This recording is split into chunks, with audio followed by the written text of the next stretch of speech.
para que sea una enseñanza con la bendición y la llenura de tu Santo Espíritu en cada uno de nosotros. Te lo pedimos, Señor, en el nombre maravilloso del Padre, del Hijo y del Santo Espíritu de Dios. Amén y amén.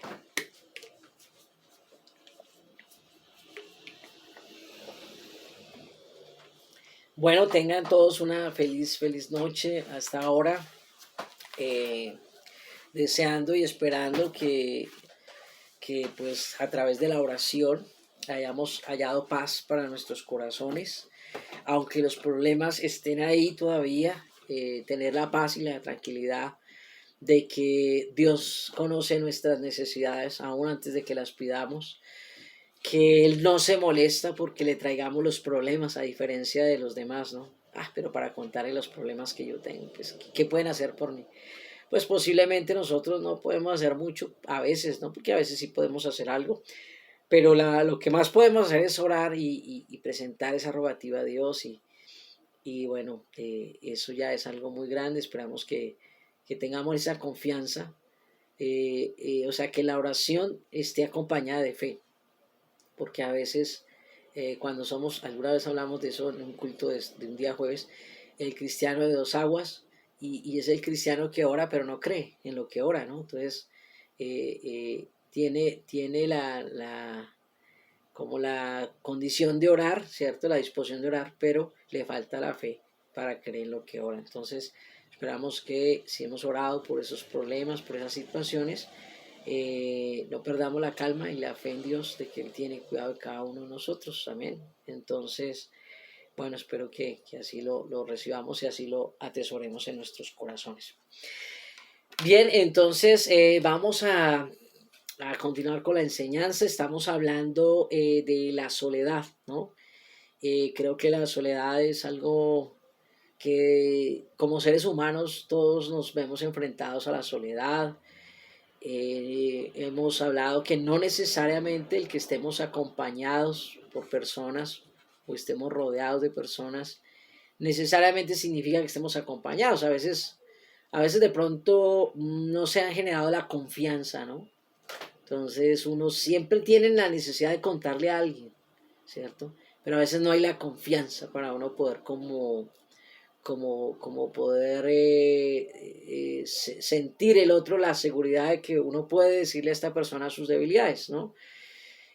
Casi siempre el problema de eso es que tenemos como el temor de que la persona a quien le cuento mis debilidades después, el día de mañana, resulte valiéndose de mis debilidades para venirse en mi contra. Entonces, por eso es muy importante que a todos los que nos estamos formando para servirle a Dios, ¿no? En lo que sea, ¿no? O sea, no necesariamente siendo pastor, pero pues lógicamente, pues para los que sí y para los que no igualmente, pero le queremos servir a Dios en tanta necesidad que hay, un valor que hay que cosechar, que hay que cultivar, primeramente antes de cosecharlo, hay que cultivar es la confianza, ¿no? Y la confianza primero se da en la medida que yo me doy a la gente, ¿no? Es difícil que haya confianza cuando uno no se habla con nadie, ¿no? Cuando uno y les dejé esa tarea a los hermanos del bautismo. A los hermanos del bautismo les hice la pregunta este domingo a cuántas personas diferentes saludó en la iglesia, ¿sí? Y esa era para una reflexión, pero ya para este domingo es un llamado que hacemos a todos, no sé, porque queremos generar una familia, queremos generar lazos, vínculos, queremos confraternizar, pero no nos relacionamos con nadie. Entonces, a veces es muy preocupante, sobre todo cuando hay personas nuevas. Es muy triste que una persona nueva llegue a la iglesia y se sienta solo. Eso es fatal. Amén. Entonces es muy importante que nosotros, los que somos ya mayores en la fe, rodeemos a esas personas nuevas, las abordemos, las rodeemos, las acompañemos. Y no solamente ese domingo, ¿no? Ese día de culto, sino también la rodeemos de oración, la rodeemos de un clamor, de un ayuno, las pongamos en nuestras devocionales, en nuestras vigilias, siempre estas personas para que Dios las sostenga y puedan continuar adelante, ¿no? Entonces, estamos en pleno siglo XXI, y se creería que en un mundo tan conectado, tan intercomunicable, tan fácil de poderse, digamos, sentir acompañado a pesar de la distancia por los medios de comunicación, por internet, por una llamada, por el WhatsApp, por las redes sociales, bueno, etcétera, sería como muy difícil que una persona se enfrente a la soledad hoy en día, pero sin embargo pasa, ¿no? Nos pasa algo como extraño, ¿no? Y hay una enfermedad que es nueva, ¿no? Están aprendiendo fono, me parece que es fonofobia, fomo. Bueno, no sé, por aquí de pronto sí lo tengo apuntado. A ver si sé cómo se llama la enfermedad, que sí me parece que sí, a ver, sí, nomofobia, sí. La nomofobia no tiene nada que ver con los monos, sino con el temor a quedarse sin celular, ¿no? Eso es una enfermedad de estos tiempos, una enfermedad de las tecnologías. Hay gente que se le queda el celular y se devuelve por el celular, pero hay gente que se le queda la Biblia en la iglesia y no se devuelve por la Biblia.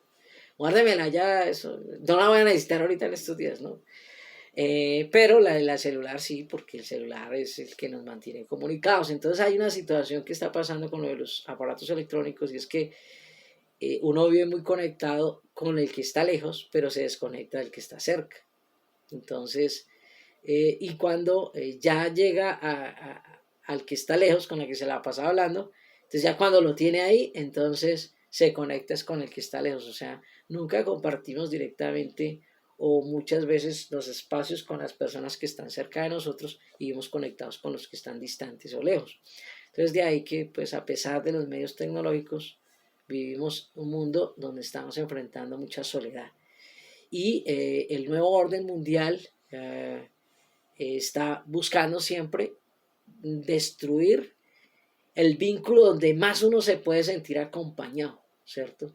El vínculo donde pronto uno, digamos, siempre espera que estén ahí, ¿no? Y es el vínculo de la familia.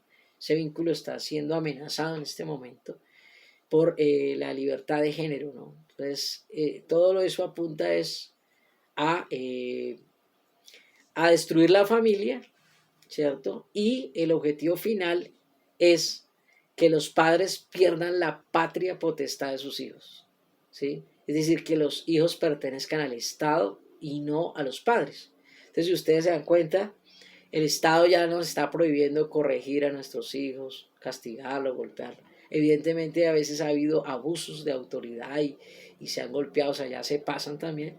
Pero evidentemente el Estado está dando pasitos para llegar a quitarnos a nosotros la patria potestad de nuestros hijos, ¿sí?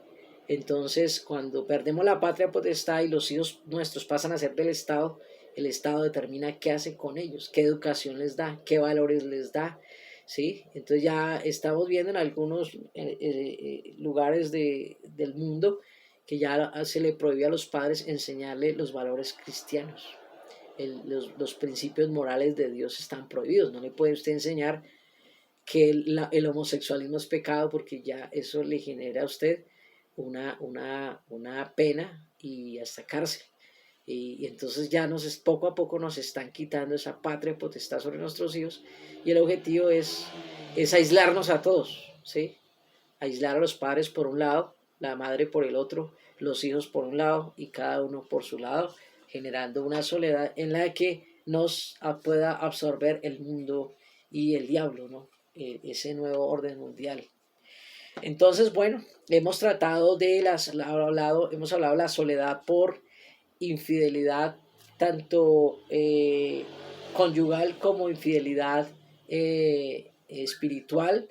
Hemos hablado también de la soledad, también hablamos de la soledad por desilusión, ¿no? Y hoy hablamos de la soledad por desilusión, hablamos de Job. Entonces Job tuvo una desilusión, una soledad debido a que tuvo enfrentó la desilusión económica, la desilusión espiritual, frente a que él creía que Dios realmente estaba contra él. Vimos la desilusión de su familia, perdió a sus hijos, a todos sus seres queridos. Vimos la desilusión con la esposa, que era como de pronto su bastión, lo que le quedaba, pero esta también le deseó que maldijera a Dios y se muriera. Y vimos la desilusión de sus amigos, que también se fueron contra él. Y pues, en conclusión, pues, digamos, todo eso fue una soledad tremenda que enfrentó él, y todo eso trajo por causa de la desilusión, o sea, el no poder ilusionar o esperar algo de alguien, ¿no? El día de hoy vamos a hablar de la soledad por abandono, ¿sí? Entonces vamos a ir al libro del Salmo número 27, versículo 10, para los que están tomando nota. Entonces vamos a hablar de la soledad por abandono, Salmo 27, 10. Si alguien lo desea leer allá en su Biblia, lo puede hacer sin ningún problema. Amén, pastor. Gracias. Dice la palabra de Dios: aunque mi padre y mi madre me dejaran, con todo Jehová me recogerá. Amén. Muchas gracias, hermanito. Para un momentico. Bien, gracias por la lectura de ese versículo. Lo voy a repetir yo aquí también. Dice: aunque mi padre y mi madre me dejaran, con todo Jehová me recogerá. Estamos hablando se enfrentan en las etapas de la vida, ¿no?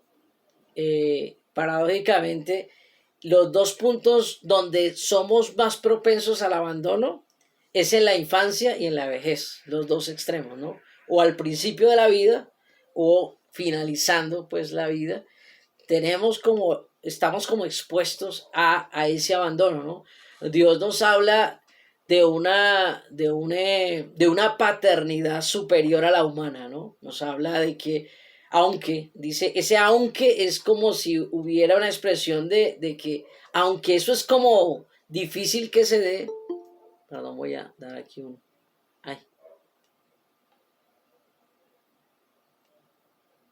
perdón.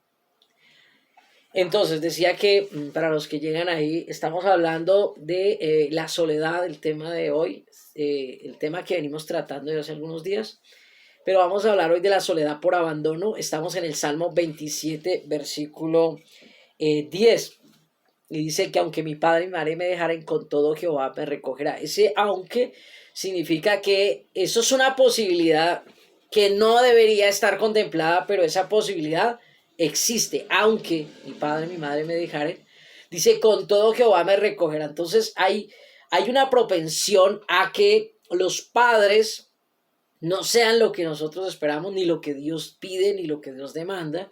Pero afortunadamente, por encima de esos padres terrenales existe la paternidad de Dios, como el soberano padre de todos, ¿sí? Entonces, ¿qué dice? Si me deja mi padre y me deja mi madre, que no debería ser, que no debería ocurrir, entonces Él dice, yo te recogeré. O sea, siempre, digamos, Él nos habla del huérfano y nos habla de la vida como el padre protector, que siempre nos adopta, pues ahí encontrándonos en el piso, abandonados pues o recogidos. Eso también lo encontramos en Isaías 49:15. No sé si alguno desea leerlo, por favor.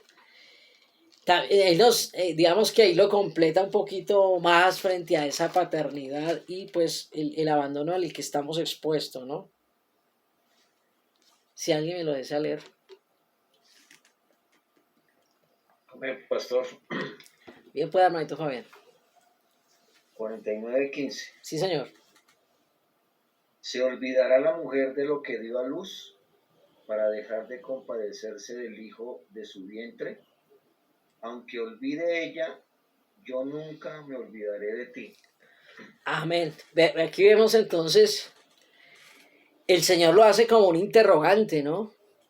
Después de lo que cuesta dar a luz, después de los dolores de parto, después de cargar un bebé en el vientre, durante 9 meses máximo, ¿no?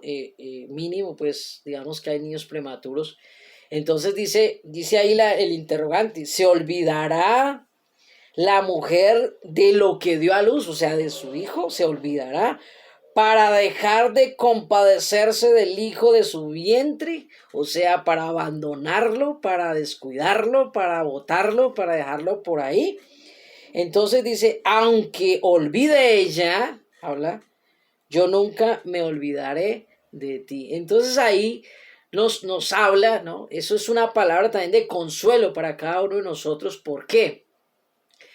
Porque muchas veces sentimos como la frustración posiblemente de que no nos quisieran nuestros padres, de que se olvidaron de nosotros. Pero aunque eso sea real y exista eso, Él nos está diciendo, tú no exististe o no naciste o no vives, aunque te quisieron desechar, aunque te quisieron abandonar, aunque no hubo un amor, aunque no hubo una cobertura, aunque te abandonaron, tú naces porque fue la voluntad de Dios. Porque Dios tiene un plan y un propósito con tu vida, con la mía. Así usted haya sido un hijo rechazado, así no lo hayan querido desde el vientre, así haya sido un hijo que quisieron abortar, así sea un hijo que su padre no reconoció o que su madre no reconoció. Sin embargo, hay una gran bendición del Señor.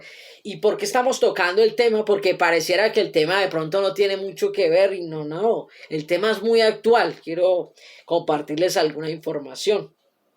De acuerdo con el ICBF, ¿no? Sí, el ICBF es el Instituto Colombiano de Bienestar Familiar de Colombia, ¿no? El que maneja toda la parte de infancia y adolescencia, todo lo que tiene que ver con menores de edad.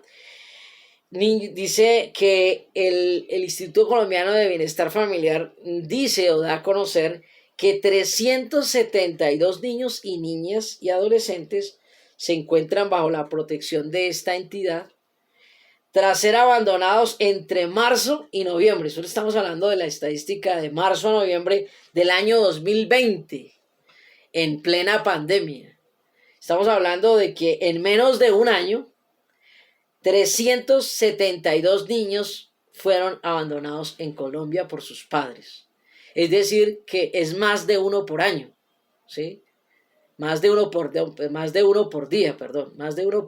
porque el año tiene 365 días y están siendo abandonados 372 en un cálculo de meses de marzo a noviembre. Entonces, hay diariamente niños abandonados, ¿sí? Y esos niños abandonados son los niños que más complejos presentan, ¿no? Porque no los quisieron, porque se sintieron que sus padres los dejaron solos, ¿no? Posiblemente hay algunas personas que uno diga, de pronto hay razón, ¿no? Estaba leyendo un artículo donde en Barranquilla, para esas fechas, en un artículo del Tiempo, descubrieron un niño que lo habían dejado botado como en un lote abandonado y por el llanto del bebé pues fue que descubrieron que lo habían dejado abandonado ahí, botado, ¿cierto? Entonces es más común de lo que nosotros creemos y a pesar pues de que nosotros posiblemente no hayamos sido engendrados con el mayor amor posible, que nuestros padres nos hayan planeado, que uno diga es que me planeó, es que me deseó, es que me quería. Posiblemente no fue así, pero pues afortunadamente no nos tocó vivir, pues creo yo, la mayoría de los que estamos acá nos tocó vivir esa historia de abandono, ¿no? De los padres de pronto en cuanto a ese sentido. Posiblemente sí nos hemos sentido solos y está ese abandono como por el descuido de los padres, como que no están ahí, por diferentes cosas, no puede ser por la economía, porque no tienen dinero, los recursos, porque no tienen cómo sostener a los hijos, entonces los abandonan en una puerta, los abandonan en un potrero, los dejan botados, golpean una casa y los dejan ahí, y se presenta ese tipo de abandono, y eso trae muchos complejos en el desarrollo emocional de los niños. Entonces por eso los niños están solos. Digamos que la Biblia nos habla del afecto, el afecto fraternal que se pierde, ¿no? Y ese afecto fraternal es el lazo tan fuerte que hay de una madre con un hijo. Entonces dice que el hombre sin Dios fue entregado, ¿no? Dice en el libro de los Romanos, en el capítulo, si no estoy mal, es el capítulo 2. No lo tengo aquí escrito, pero se lo voy a dar donde está. Está si no me falla la memoria, está en el 2, versículo. Sí, voy a leerlo desde el verso 26 lo voy a leer. Está ¿qué? En el 31, pero ahora desde el 26 para que nos demos cuenta de la condición del ser humano sin Dios y que esa condición va empeorando de día en día. Dice en el 26, por esto Dios los entregó, ¿por qué? Por la idolatría, por no reconocer a Dios, por sus razonamientos, por las filosofías humanas. Entonces dice, Dios los entregó a pasiones vergonzosas, pues aún sus mujeres cambiaron el uso natural por el que es contra la naturaleza, es decir, el lesbianismo.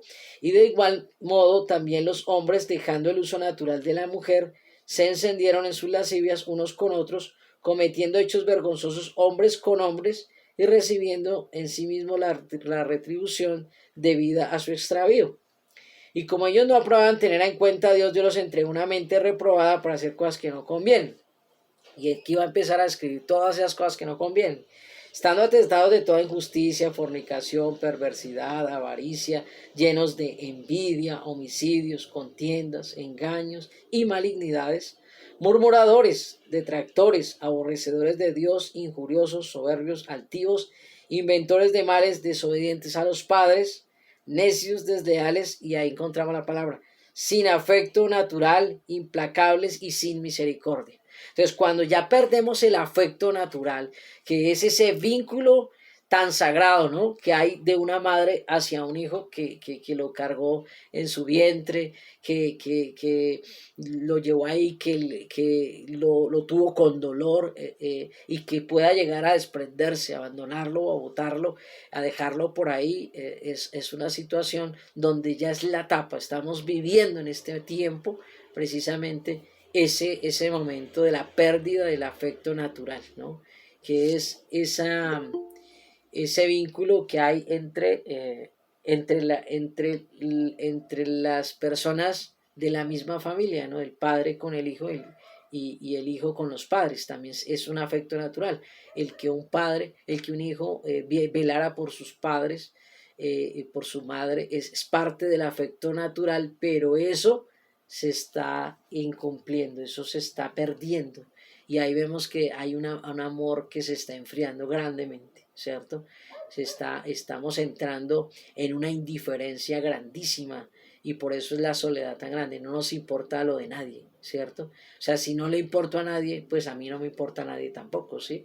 Entonces, si llegamos a un punto tal donde ustedes saben que una criatura, un bebé, inspira ternura, despierta amor, despierta misericordia, despierta compasión, despierta cariño, lo vuelve a un niño, despierta afecto, despierta dar detalles, pero ya un niño en estos tiempos, lamentablemente, pues miren los casos, 372 niños en el solo marzo a noviembre del 2020 de la pandemia. Y en términos generales, en la estadística del Instituto Colombiano de Bienestar Familiar, del 2016 al 2020, tenemos que fueron abandonados 63.994 niños, están bajo la custodia del bienestar familiar por abandono. Y el abandono no es solamente que estén en la calle tirados, ¿no? O sea, que están abandonados, que los dejan encerrados en la casa, que los maltratan, que están bajo de pronto el abuso de un padrastro, de una madrastra, que los tienen trabajando en las calles, bueno, que son explotados. Bueno, todo eso es una forma de un abandono, un descuido, sin comida, desnutridos. Esto se está presentando en nuestra nación. No hay que, por eso cuando hablamos de evangelizar, pensamos que la necesidad grande de evangelizar es Afganistán o es Medio Oriente, es por allá. es que aquí hay necesidad en nuestra misma iglesia, en nuestra... ¿quién de nosotros no se ha enfrentado a la soledad siendo miembro de una iglesia?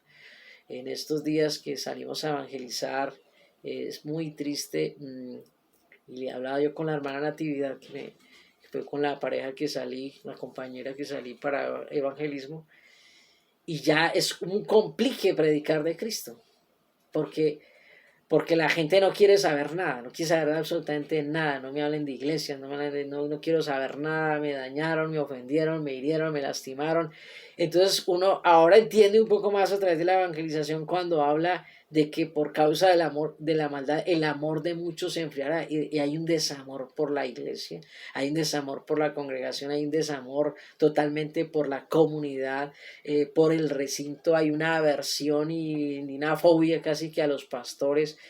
Hay un sello ahí de maldad, o sea, han sido, y no solamente gente mayor, jóvenes, adultos, ancianos, totalmente desilusionados, que no quieren saber absolutamente nada de la iglesia, porque los hirieron, los dañaron, los aporrearon, los garrotearon, los dañaron, los lastimaron. Entonces ya a veces inclusive la posibilidad de que una persona encuentre consuelo en las cosas de Dios se está viendo un enfriamiento grande, porque pues uno ni los culpa, si nos pasa a los que estamos en la iglesia, ¿no? Y uno ya le toca salir a decir, mire, no hablemos de iglesias, no le hablo de iglesia, no le hablo de pastores, no le hablo de los hombres, yo quiero hablarles de Jesús, déjeme hablarle de Jesús, déjeme decirle que Jesús es diferente, que Jesús no es esto, ¿no?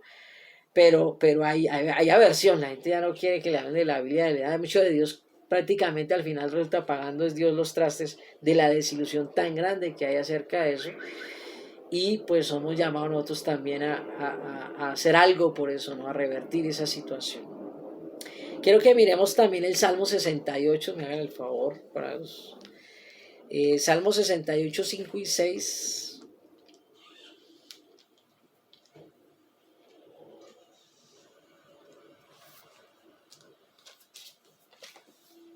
Amén, pastor. Gracias. 5 y 6. Dice así. Bueno, pero léamelo desde el 4, sí, por favor, que yo, pues, de pronto es bueno, porque si no nos quedamos sin la palabra importante. Bueno, dice 68:4. Cantad a Dios, cantad salmos a su nombre, exaltad al que cabalga sobre los cielos. Had es su nombre, alegraos delante de él. Padre de huérfanos y defensor de viudas. Es Dios en su santa morada. Dios hace habitar en familia a los desamparados. Saca a los cautivos a prosperidad, mas los rebeldes habitan en tierra seca. Amén. Muchas gracias, hermano Fabián. Qué lindo este pasaje, porque nos habla Dios en sus leyes, ¿no? En la ley mosaica, había diseñado la ley para que no hubiese mendigos, ¿cierto? Para que no hubiese desamparados, para que no hubiese abandonados. Había diseñado todo estaba establecido para que estas cosas no pasaran, y sin embargo empezaron a pasar. Entonces Dios dice, Él toma un lugar maravilloso, es un lugar de esperanza. Por eso digo, mire, la iglesia, yo no puedo hablar bien, quisiera hablar bien de la iglesia como institución, pero realmente la iglesia ha sido está haciendo, en este momento la iglesia está generando que muchas personas tropiecen, y el camino de la verdad se ha blasfemado, precisamente porque la iglesia no ha sido el mejor referente de transparencia, de honestidad, de justicia, de amor, de misericordia, ¿no? Eso es innegable, ¿no? Pero ahí aparece Dios en escena, ¿no? Como esa esperanza que no dejamos dejar embolatar por causa de lo que lamentablemente pasa dentro de la iglesia como una institución, porque la iglesia verdadera de Jesucristo no es una institución, sino es un remanente que reconoce su condición pecaminosa y sabe que necesita ese Salvador, y es más allá que una denominación. Entonces dice, cantad a Dios, cantad salmos a su nombre, exaltad al que cabalga sobre los cielos, Jehová es su nombre, alegraos delante de él. ¿Por qué? Porque es el padre de quién? De los huérfanos. ¿Y quiénes son los que son huérfanos? Los que no tienen papá, pero no necesariamente porque haya muerto el papá o lo hayan matado, sino a veces porque los han abandonado. Y luego dice, y defensores de las viudas, que son otras que no debían quedar desamparadas, y Dios había diseñado todo eso, pero sin embargo estaba viéndose el abandono a una de las viudas. Y dice ahí en el versículo, es Dios en su santa morada, versículo 6, hace habitar en familia. ¿A quiénes? A los desamparados, a los abandonados. Él es el que nos hace habitar en la familia. Entonces deberíamos llegar a ser esa familia, ese es el plan de Dios, que seamos una familia en Cristo Jesús. Que sea una familia, vea, hermanos, llegar a esa estatura, nosotros realmente, yo creo que veríamos la gloria impresionante de Dios, de verdad que se los digo. Donde uno de nuestros miembros, mire, hay hermanos que pasan necesidades en la iglesia, pero no dicen que tienen necesidades. ¿Por qué? Mire, porque me van a juzgar, porque me van a criticar, porque quién sabe qué van a decir de mí, qué van a pensar. Pero un hijo pasa necesidades y busca a sus padres. Y así el hijo no sea el mejor hijo, así no sea la oveja bonita de la casa, sino sea la oveja negra, siempre para una madre será su hijo y sacará la cara por él y lo ayudará aunque ya esté viejo. Eso hace una madre, eso hace un padre por lo menos, ¿sí? En la mayoría de los casos, ¿no? No estoy hablando de que sea siempre, porque evidentemente pues se están presentando el abandono, pero eso es lo que habla el Señor, de que Él, ¿cierto? Dios hace habitar en familia a los desamparados, ¿no? La iglesia debe ser una gran familia.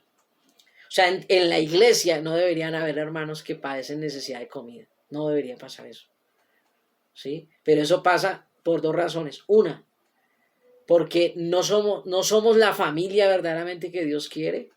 Dos, porque a veces somos orgullosos y entonces no queremos decir que tenemos necesidad, porque qué van a pensar, qué van a decir, que de pronto me van a juzgar, para que me pongan en chismes, para que me pongan en boca a la gente. Y tres, porque no somos maduros para decir, no, o sea, dar algo sin después mañana estarlo sacando en cara, ¿no?